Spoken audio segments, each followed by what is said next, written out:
آج سے صدیوں پہلے ایک سلطنت کا بادشاہ بہت بڑا ظالم ہوا کرتا تھا۔ وہ اکثر ہیل و بہانوں سے عوام پر طرح طرح کے ٹیکس لگاتا مگر ان کی فلاح و بہبود پر کبھی توجہ نہ دیتا۔ سلطنت کی عوام اس مغرور بادشاہ سے بہت تنگ تھی۔ دوسری طرف بادشاہ ہر وقت خوش آمدی لوگوں میں گھرا رہتا جو اس کی ہر جائز اور ناجائز بات اور فیصلوں پر اس کی تعریف کرتے اور اس کو انتہائی عزت دیتے۔ بادشاہ کو وہ لوگ ناپسند تھے جو اس کی کسی غلط بات کی نشاندہی کرتے اور اس کے فیصلے پر تنقید کرتے۔ بادشاہ کے ایسے ہی لوگوں میں اس کا ایک مشیر بھی شامل تھا جو بادشاہ کے والد کے زمانے سے دربار میں موجود تھا۔ اس مشیر کی تنقید کی وجہ سے وہ ظالم بادشاہ اسے سخت ناپسند کرتا۔ وہ مشیر ایک انتہائی قابل اور ذہین شخص تھا۔ وہ اس بات پر یقین رکھتا تھا کہ بادشاہ کو اپنی عوام کی فلاح کا خیال رکھنا چاہیے اور عوام کو جائز ٹیکس ادا کرنا اور بادشاہ کا وفادار ہونا چاہیے۔ یہی وجہ تھی کہ بادشاہ کے باقی چاپلوس وزیر اور مشیر ایسے موقع کی تلاش میں رہتے کہ اس مشیر کو بادشاہ کے سامنے ذلیل کر سکیں۔ اور پھر وہ دن بھی آ گیا جب ان لوگوں کو موقع ملا۔ ایک دن مشیر نے بھرے دربار میں کہہ دیا کہ اگر کوئی انسان اپنی عقل اور ذہانت کو استعمال کرے تو وہ ہر جگہ اپنی روزی روٹی کما سکتا ہے۔ بادشاہ جو مشیر سے اس کے سچ بولنے پر ناراض تھا، اسے یہ وقت مناسب لگا کہ وہ مشیر کو اس کے حق گوئی کی سزا دے۔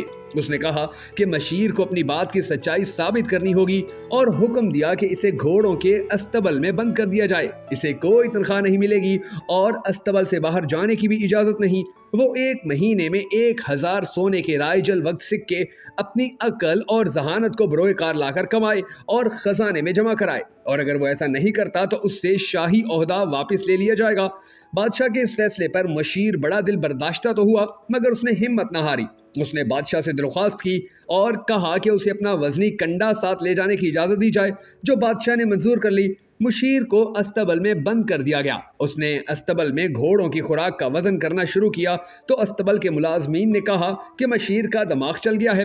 پھر بھی انہوں نے مشیر سے خوراک کے وزن کرنے کا سبب پوچھا تو مشیر نے کہا کہ بادشاہ سلامت نے اس کی ڈیوٹی لگائی ہے کہ معلوم کیا جائے کہ گھوڑوں کو پوری خوراک دی جا رہی ہے یا نہیں۔ یہ سن کر استبل کے ملازمین پریشان ہو گئے کیونکہ وہ گھوڑوں کی خوراک کا ایک بڑا حصہ چوری کر کے بازار میں بیچ دیتے تھے۔ انہوں نے مشیر کی منت سماجت کی اور کہا کہ بادشاہ کو کچھ نہ بتائے، اس کی عوض مشیر جتنی رقم کہے وہ ادا کریں گے۔ اس طرح مشیر نے 1 مہینے میں سونے کے 1000 سکے ان سے حاصل کیے اور خزانے میں جمع کروا دیے۔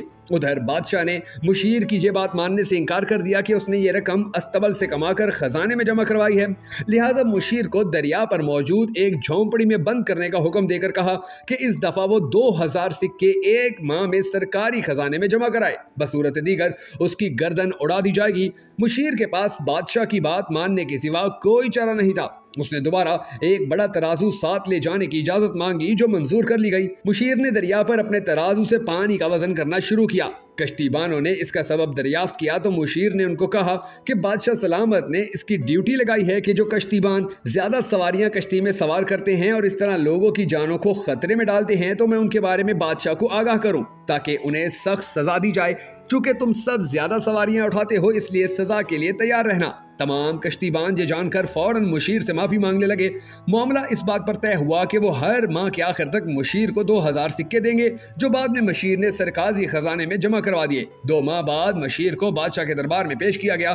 مشیر اس دفعہ بہت خوش تھا کہ اس نے اپنی عقل اور دانش سے بادشاہ کے 2000 سونے کے سکے ادا کر دیے ہیں۔ بادشاہ کو جب پتہ چلا کہ مشیر اس دفعہ بھی کامیاب ہو گیا ہے تو وہ دل ہی دل میں غصہ کرنے لگا کہ یہ مشیر اب اسے دربار میں شرمندہ کرنے پھر آ گیا ہے۔ اس لیے اس نے اپنے خوش آمدی وزیر جو مشیر سے نفرت بھی کرتا تھا کو اشارہ کیا کہ وہ اس کے قریب آئے، اور جب خوش آمدی بادشاہ کے قریب آیا تو بادشاہ نے اس کے کان میں کہا اس مشیر کو فصیل سے دھکا دے دو تاکہ اس کی صورت ہم دوبارہ نہ دیکھیں۔ وہ وزیر انتہائی خوش ہوا اور مشیر کو انعام دینے کا کہہ کر فصیل پر لے گیا۔ جب مشیر فصیل پر پہنچا تو اس نے وزیر سے کہا میری عقل اور دانش مجھے دکھا رہی ہے کہ تم مجھے اس فصیل سے دھکا دینے والے ہو، لیکن ایک بات یاد رکھنا، جب کوئی بادشاہ اہل علم کو اپنے دربار سے یوں رسوا کر کے نکالتا ہے تب اس کے تاج کے دن گنے جا چکے ہوتے ہیں۔ وزیر نے مشیر کو بات ختم کرنے سے پہلے ہی فصیل سے دھکا دے دیا اور واپس چلا گیا۔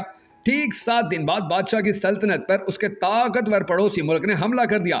بادشاہ دربار میں موجود تمام دانشوروں کو پہلے ہی چن چن کر ختم کر چکا تھا، جو اسے ہمیشہ اپنی ذہانت سے طاقتور پڑوسی سے جنگ سے بچا لیا کرتے تھے۔ بادشاہ بری طرح جنگ ہارا اور جب پکڑا گیا تو پڑوسی ملک کے بادشاہ نے اسے اسی فصیل پر کھڑا کر کے جہاں سے مشیر کو دھکا دیا گیا تھا نیچے دھکا دے دیا۔